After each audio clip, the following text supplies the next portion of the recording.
Ang saluyot ay may scientific name na Quercus olitorius. Kilala rin ito sa tawag na jute plants o Joe Mallow, isang halamang gulay na nagtataglay ng maraming benepisyo sa ating katawan. Karaniwang nakikita itong tumutubo malapit sa mga palayan sa buong kapuluan ng Pilipinas.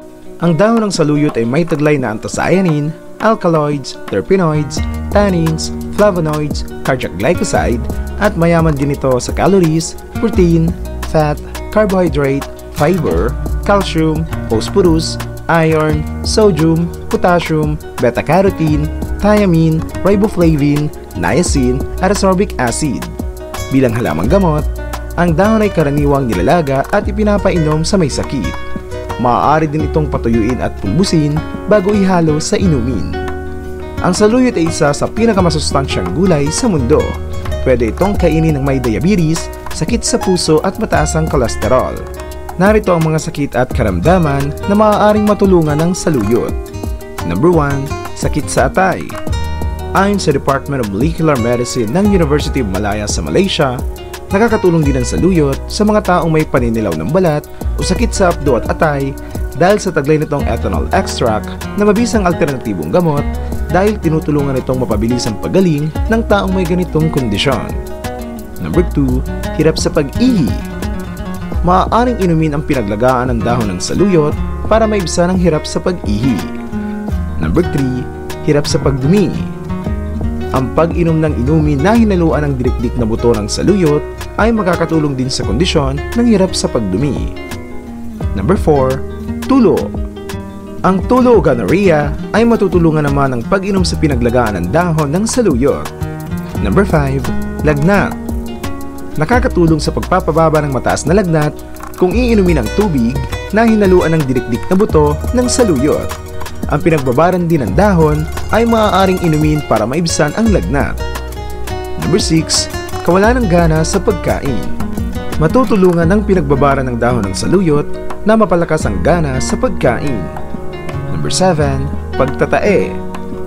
Maaari namang ipainom sa pasyenteng dumadanas ng pagtatae ang dirikdik na buto ng saluyot na hinalo sa honey. Mabisa rin kung iinumin ang pinaglagaan ng dahon ng saluyot na may kasamang luya.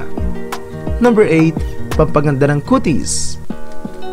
Nakakatulong din ito sa pagpapaganda ng ating balat dahil ito ay mayaman sa vitamin E at ayon sa mga mananaliksik noong unang panahon, ang dahon ng saluyot ay ginagamit ni Cleopatra sa kanyang pagpapaganda. Number 9. Pampadagdag gatas. Ang saluyot ay mainam din na kainin ng mga buntis at bagong panganak dahil ito ay nagtataglay ng sustansya na nakakatulong upang magkaroon ng saganang gatas ang isang ina. Number 10. Fatty liver. Ang saluyot ay mabisang halamang gamot para sa fatty liver at detox cleansing. Para makuha ang benepisyo nito, maaari kang gumawa ng saluyot juice. I-blender ang isang cup ng saluyot sa isang basong tubig. Dagdagan ng kalamansi at honey. Inumin ito bago kumain sa loob ng 2 linggo. Siksik ito sa vitamin A, vitamin B2, vitamin B3, vitamin B5, B6, B9, vitamin C, vitamin E, vitamin K, at iba pa. Narito ang kahalagahan ng mga bitaminang makukuha sa saluyot. Number 1. Vitamin K. Nakakatulong upang labanan ang pagdurugo. Number 2. Vitamin B6 o pyridoxine para makaiwas sa sakit sa mata dahil sa pagtanda. Number 3. Vitamin C o ascorbic acid. Napakalaking tulong para sa ating immune system, balat, at para makaiwas sa ubo, sipon, at nang hindi mauwi sa pulmonya o impeksyon sa baga. Number 4. Calcium. Ang calcium ay kailangan para mapatibay ang buto, ngipin, at gilagid. Number 5. Vitamin E. Para lumakas ang immunity, magkaroon ng malusog na buhok at malinaw na mata. Number 6. Iron. Kailangan para sa malusog na red blood cells. Ang saluyot ay mayaman sa vitamin A, kaya naman pwede nitong mapalinaw ang paningin. Sagana rin ito sa antioxidants, kaya maganda itong panlaban sa cancer. Meron din itong anti-inflammatory at pain-relieving properties, kaya mainam ito para sa mga taong may masakit na ulo, masakit na tiyan at arthritis. Bukod sa mga ito, ang fiber sa saluyot ay nakakatulong upang malabanan ang alta presyon, diabetes, mataas na kolesterol, sakit sa puso at obesity. Sa tulong ng fiber at madulas na consistency nito, maaari rin itong mapagaling ang mga taong nakakaranas ng iba't ibang digestive disorder.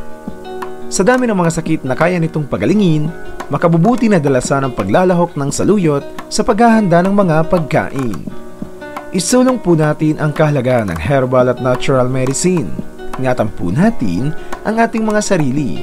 I-share po natin ang impormasyong ito para sa kaalaman ng ating mga kaibigan at mahal sa buhay.